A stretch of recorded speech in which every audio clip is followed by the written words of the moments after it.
Imagine you're at an auction.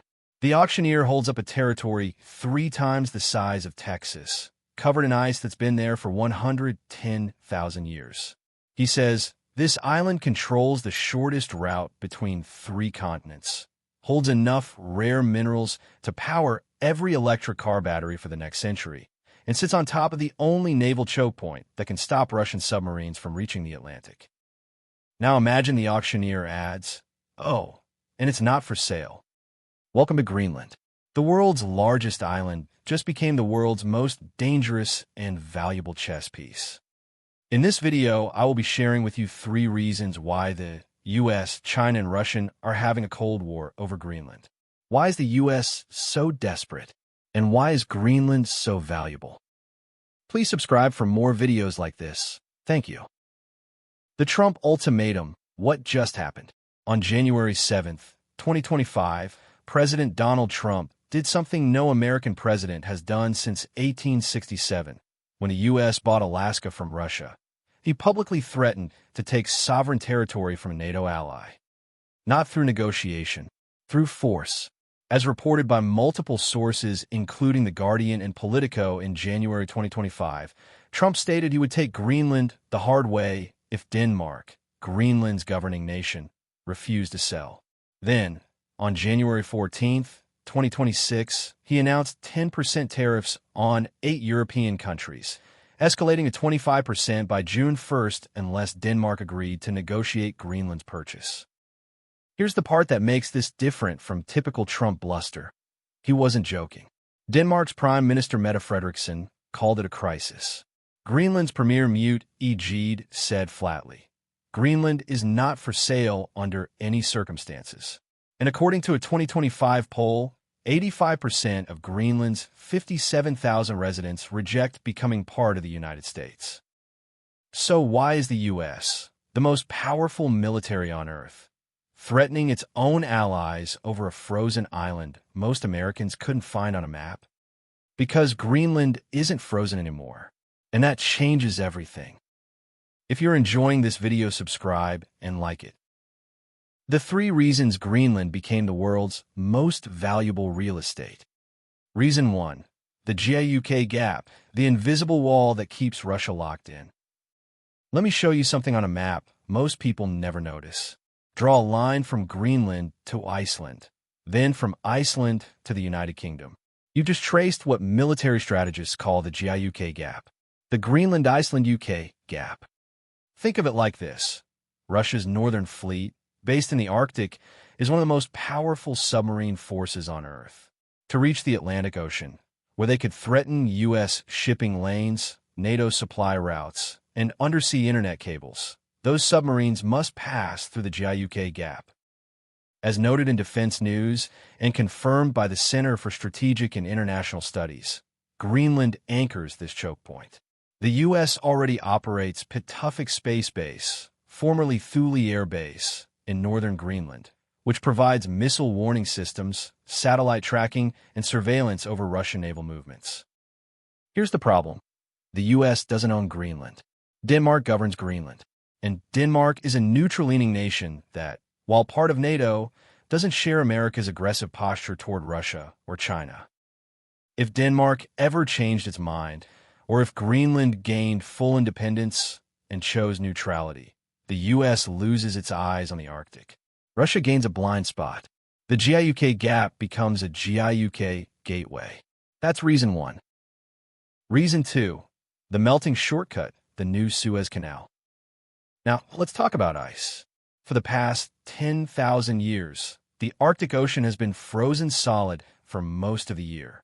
This made shipping between Europe, Asia, and North America go the long way, through the Suez Canal, around Africa, or across the Pacific.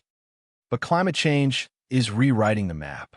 According to the National Snow and Ice Data Center, Arctic sea ice has declined by approximately 13% per decade since satellite records began in 1979. By some projections, the Arctic could have ice-free summers by the 2030s or 2040s. This opens 2 new shipping routes. The Northwest Passage along Greenland's western coast. The Transpolar Sea Route, straight over the North Pole. These routes cut shipping times between Asia and Europe by up to 40%. That's faster, cheaper, and strategically priceless. Whoever controls Greenland controls the toll booth. China knows this. In 2018, China declared itself a near-Arctic state, even though it's 900 miles from the Arctic Circle, and announced its Polar Silk Road Initiative, a plan to dominate Arctic shipping. Chinese companies have already attempted to buy abandoned naval bases in Greenland and fund mining projects there. Trump's fear, shared by many U.S. strategists, is that if the U.S. doesn't control Greenland, China will control the Arctic's new trade routes. That's reason 2. Reason 3. The periodic table buried under the ice, the Battery War. Here's where it gets wild. Greenland's bedrock contains some of the richest deposits of rare earth elements on the planet. These aren't rare because they're scarce. They're rare because extracting and processing them is brutally difficult and environmentally toxic. But they're also the building blocks of modern civilization. As documented in a 2021 geological survey of Denmark and Greenland report, the island holds significant reserves of neodymium and dysprosium, used in electric vehicle motors and wind turbines, cobalt and graphite, critical for lithium-ion batteries, uranium for nuclear power, zinc, iron, copper, or nickel. Here's the problem. China controls 60% of global rare earth mining and over 90% of rare earth processing, according to the International Energy Agency. The U.S., despite having rare earth deposits of its own, depends almost entirely on China for these materials. This is a national security nightmare. If China cut off rare earth exports tomorrow, the U.S. couldn't build fighter jets, smartphones, satellites, or electric cars. Then, the Pentagon wouldn't manufacture precision-guided missiles. Tesla would stop making batteries for their cars. Greenland is the way out for the U.S. if this situation occurs. A non-Chinese source of rare earths just 1,500 miles from Washington, D.C. That's reason 3. The problem. Why you can't just buy Greenland like a used CAR. So if Greenland is this valuable, why doesn't the U.S. just buy it? Because Greenland isn't for sale. And even if it were, it's not Denmark's to sell. Here's the complexity. Greenland is an autonomous territory within the Kingdom of Denmark. It has its own government, its own parliament, and its own prime minister. Denmark handles foreign policy and defense, but Greenland controls its own resources and land. This means 2 things. Denmark can't sell Greenland without Greenland's permission. Greenland doesn't want to be American.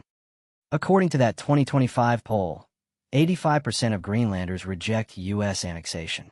Many Greenlanders are indigenous Inuit people who've lived there for thousands of years. They see Trump's threats as neocolonialism, a rich superpower trying to erase their sovereignty.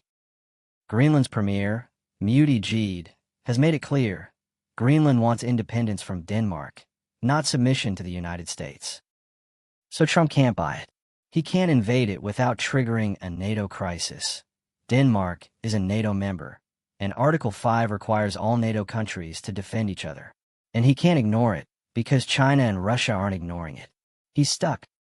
The historical echo, why this feels familiar. None of this is new.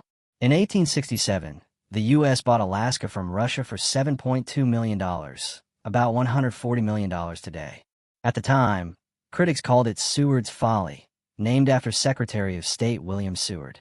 They said Alaska was a frozen wasteland with no value. Then they found gold, then oil, then strategic military positioning during the Cold War. Today, Alaska is priceless. Trump sees Greenland as the next Alaska, and history suggests he might be right about the value, but wrong about the method. The U.S. didn't threaten Russia to buy Alaska. Russia sold willingly because it needed cash and couldn't defend the territory from British expansion. Greenland is different. Denmark doesn't need cash. Greenland doesn't want to be sold. And the entire European Union is watching to see if the U.S. will betray a 75-year alliance over ice and rocks. The question no one's asking. Here's what keeps me up at night about this story. Trump's threats have done something no amount of Chinese investment or Russian posturing could do. They've made Greenland choose a side. And Greenland might choose independence. full independence, which means they could lease their bases to the highest bidder, sell mining rights to China, partner with Russia on Arctic shipping. The US might lose Greenland, not because Denmark sold it to someone else, but because Trump scared Greenland into running away. So here's the real question. Is Greenland more valuable as an ally or as property? Because right now, the US is trying to buy a house by threatening to burn down the neighborhood. And Greenland is watching. One thing I can tell you for sure, the Arctic is melting, the map is changing, and the country that controls Greenland controls the 21st century.